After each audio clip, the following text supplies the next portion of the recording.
I hate when someone holds the door open and I'm like 50 yards away, and so I gotta sprint to the fucking door because. So Enneagram. My name is Burnt Reynolds. Hugh Blackman. Okay, I'm gonna do something cool. Hold on. Matthew Colborn. What in the Mr. Miyagi fuck was that?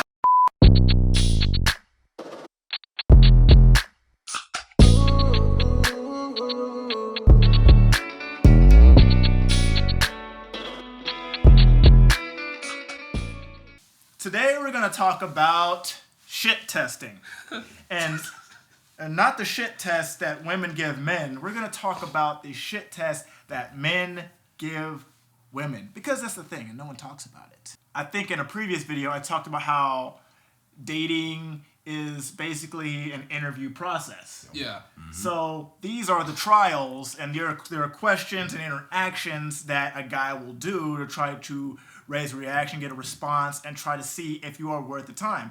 And the thing about that is, if you're a woman going after a high-value man, you're going to see those more often than not. Mm-hmm. So... Man, on fire. I like it. Will. No, here we go. Or Hugh, or whatever. All right, guys, there's secret identity out. Hugh Blackman says it's a shroud, it's a lie. I'm actually Will. Will Robertson here. Yep, there it is. There it is. Man. It's over. Now that's it. Keep going. Deflates muscle. Damn! Pops it. Chest cavity opens up, and the guy pops. Oh, Really? dude. Men in Black? Really? Okay. Right, go ahead, yep. What do you do to shit test women? Let's say we're making an arrangement. That's we're gonna go out to eat. We're gonna go on a date. All right, and say they're coming from out of town because I talk to people from all over. So they say next Saturday I'm gonna come. We're gonna meet. We're gonna go eat dinner and do this. All right, cool. What time? Oh, I'll be there around 7. Cool. That's great. Time's everything. Friday rolls around. Hey, this is just me. Hey, we're still on for Saturday. You know, did anything come up? Anything personal? No, we're still good. Okay, cool. Day of Saturday. 5 o'clock rolls around. Hey, you on your way? I haven't got a text or anything, say anything. I just want to be prepared and have everything going. I don't get a reply. I see that you read the message because it snitches you out. It tells that you read it. You received it. You read it. You opened it. He's talking to somebody. You opened it. So... Put the at name below. And then, that's it. And then, all right, I'll let it go. All right, maybe you driving, maybe you being busy. All right. 6 o'clock rolls around. Okay, she should be here. I'm not going to say anything else, Obviously, she's opened it. Cool. Yeah. Let's just see. 7 o'clock's here. All right. I don't have to, but hey, we still on? What's going on? Oh, man. I ended up having... Nope. That's it.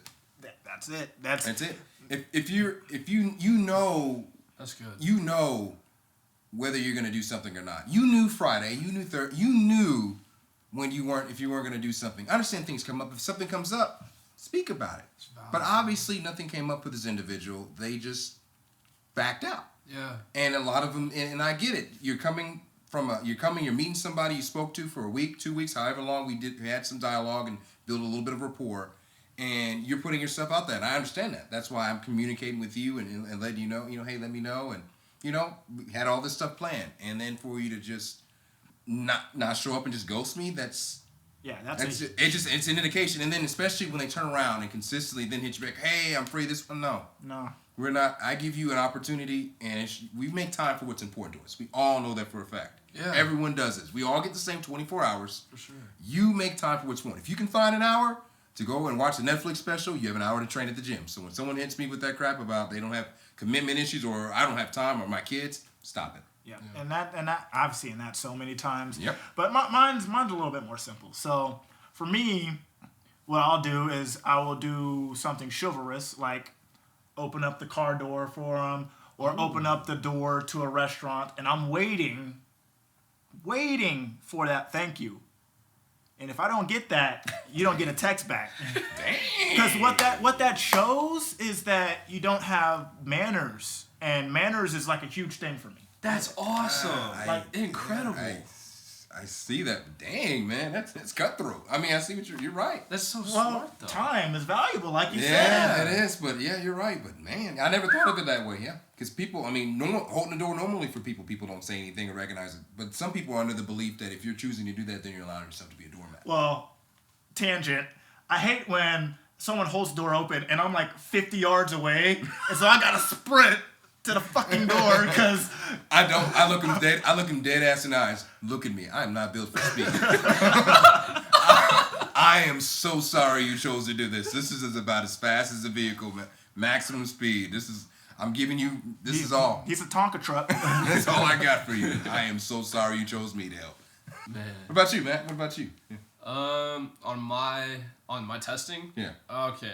It's kind of two-pronged. I've been trying to heal my inner lover for the whole month of February. Okay. And then I kind of had a recent huge major development to finish the month off. So before, let's just go back to like concrete jungle rules, which is like I'm gonna ask you questions about like your school life, not to see if you're like educated, but to see like what your age is. Because if I'm at a club and you got in underage, so when'd you graduate? And then she'll tell me a high school graduation date or a college graduation date. Now I got a key age indication, and if she didn't graduate, now I have to ask another slew of questions, but just to make sure we're protected, you know? Yeah, that's true. That's smart. Yeah. I'm a watcher, so that's another concrete jungle and kind of like court politics thing I learned is body language does so much more. Right. So half the time what you're saying, like I get it, but I'm going to watch your body language and behavior.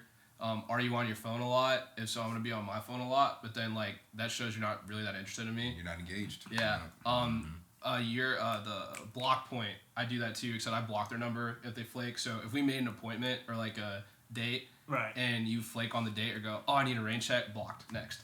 I'll still follow you on socials and stuff, but don't ever text me again. Right.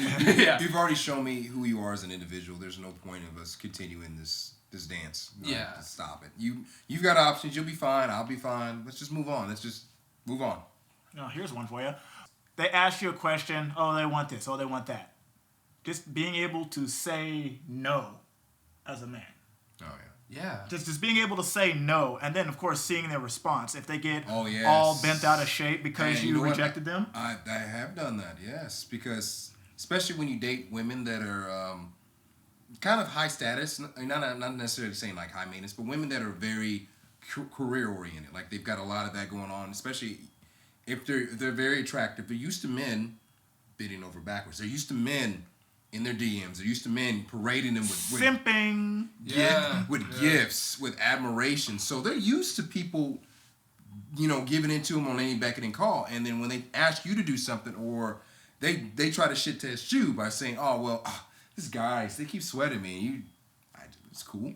I mean, good for you. I mean, I came over to hang out with you, so I mean, tell them that you're hanging out with me. I guess if that makes them feel better. I don't know what give you the reaction you want. I don't know how to. I'm circling C on the test. Is that correct? I'm like, I didn't study. But they do that just to shit test you and see your reaction. But when you don't give them the usual emotional response that a beta or somebody might give them, then it throws them for a loop because they're like, I can't, because they want to be able to get you. Because that's the thing about a beta or a simp or somebody.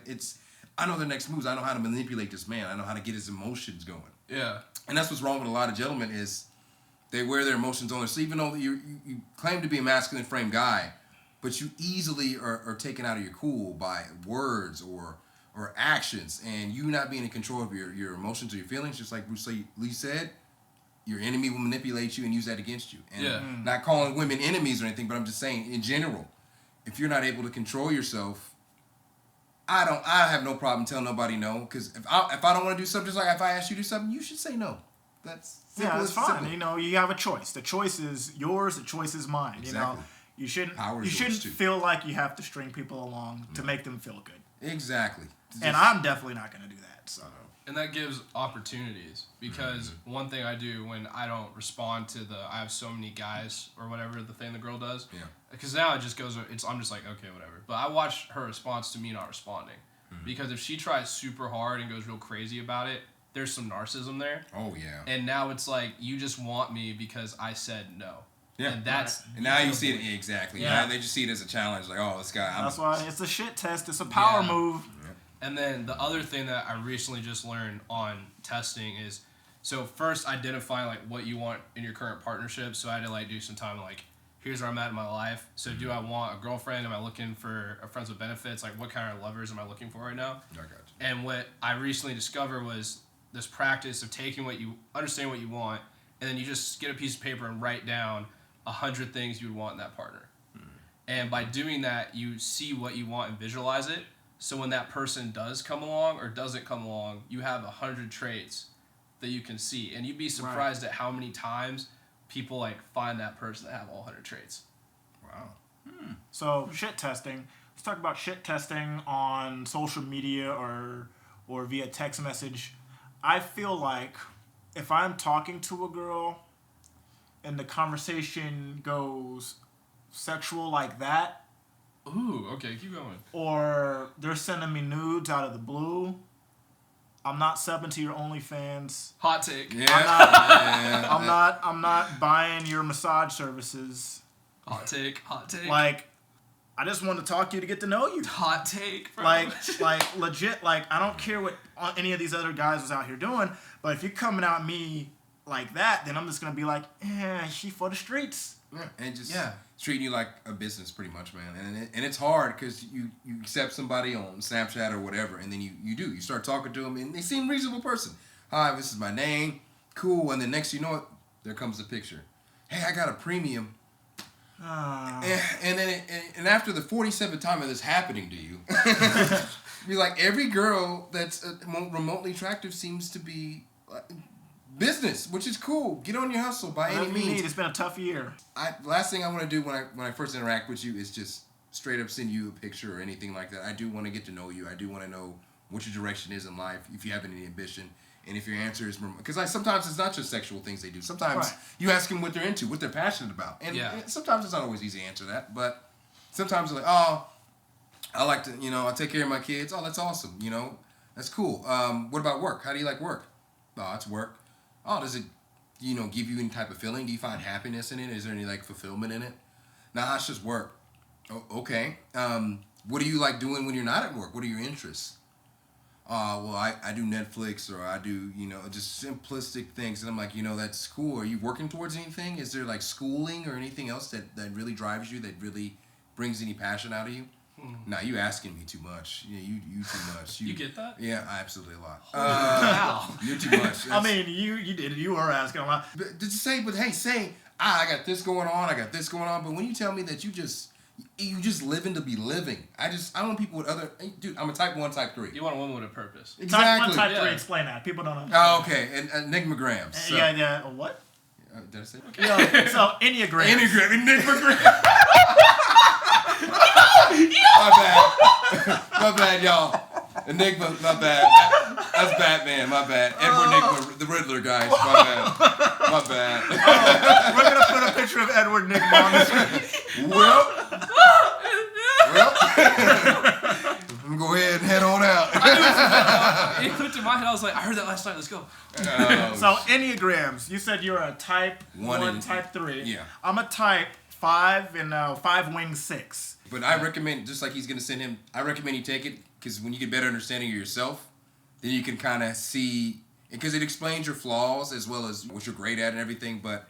Way better than your zodiac sign. Please, yes. Oh, come on. So I'm big in achieving, being a type 3. One of the types I am, I'm big in achieving and ambition. So for me, that's what I look for in a partner, is somebody who has ambition, that has direction, that has some purpose to them. I'm not saying that you have to know exactly what you want to do, but have a general direction. Well, I'm going to school for this, and I really enjoy making people happy. That's dope. We could work on that together. Something we can, work through together as you figure out and you narrow down your niche, what you're great at, Then I don't mind that. But when you just go to work and you just exist, that's boring. It's like, man, all she does is stay at home and smoke weed all day. Yeah, exactly. And it's just boring to me. We have nothing in common. I don't enjoy smoking. I don't enjoy drinking. Not saying that anybody who does it out there, I wouldn't enjoy your company or anything, but it's just, if you don't have anything going on, then why are we spending time? Life's entirely too short. Time, if anything, with this COVID shit, here today, gone today. So, that's just me. I want somebody with some ambition, some drive, some goals. It's not too much to ask. It's just That's just my preference. That's what I'm looking for. And good for you for like sticking to that and asking for that and seeking that. Yeah, because a lot of guys will end up lowering their standards and things to fit the mold of that. But I've done that. I did that for 30-some years. The last 2 years, after my breakup, I really discovered who I am as an individual and worked on my issues, because the commonality in all those failed relationships was me. So figuring out who I was as an individual was the biggest thing. Speaking of failed, getting back on topic, have you ever failed a shit test? Oh God, yeah. Oh yeah, for sure. Absolutely. Especially like I said, before the last 2 years. Yeah, when I was blue pilled. Oh, absolutely. Why are you going out with your girls? Why don't you care? Why aren't you listening? Sorry, dude. This is how I was. Sorry, I know. It pains me. He was there. Little blue pill Bill was there. We're gonna have story time on this channel coming up soon, so we're gonna have stories. Let me tell you. It's gonna be great. But yeah, I felt it, and I allowed my emotions to get the best of me, and I allowed somebody to manipulate me, and I allowed others to basically skew who I was as an individual. So to make them happy, I would change myself, my own identity, and my own moral standards, just to make them happy, just so I didn't get left alone, just so they stayed with me. So yeah, I failed shit tests plenty of times. In my past relationships, I was pretty much failing them because I would give in. I didn't want them to walk away from me. I didn't, even if they were hurting me physically, emotionally, psychologically, I still stayed with it because I had abandonment issues. So. I would say my last relationship, which was a very long time ago. I'm talking like 20, put that out there. Keep it coming. 2014. Yeah, it's been the last time since I've been in a relationship. That was a long-term relationship too. 7 years. I failed that shit test hard, which is kind of why I've just been single for the longest period of time, just because no one's able to pass my shit test. I consider myself to have higher standards than I did, because definitely back then my standards were that of a 23, 24-year-old. And that's the thing. You don't go into school day one, teacher gives you a test, and you're expected to pass it. No. You know, this is a placement test. Let's see where you're at. Okay, I failed. I did shit. I learned from the situation, and now where I'm at today, I can pass shit with flying colors like crazy. Nice. So I started a company out of high school. I didn't go to college. So my introduction to like party life and socializing in the adult world was through clubs. And so like a lot of sex workers and like club promoters and it's an environment. Shiesty individuals are the ones who showed me how that concrete jungle works. So like 18, I was just cute to the 25-year-old girls who had the world in their laps. So they just kind of showed me how things operated. And then the shiesty people saw a mini them and me, so they showed me how the world worked. And now learning through those lenses, though, you pick up street smarts, but you also pick up a lot of bad shit test habits. Yeah. So like I was failing left and right, and since I was in an environment with so much sex workers, like when I got to the points where there was girls in that world that I wasn't just a little bro anymore, I was attractive.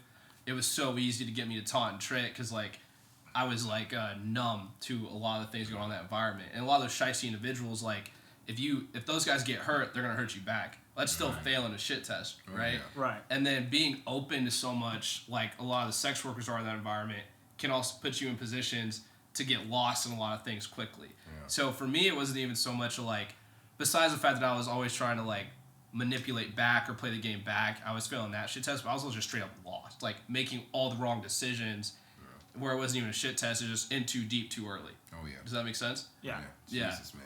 Yeah, that's tough. I left that life behind. No longer a rapper. I wish I ended up just being a rapper. That would have been way easier. Just rap about it. Oh, right. Yeah. But with that said, he's Hugh Blackman. It's Burt Reynolds. And I'm Matthew Colborn. Out here. Yeah.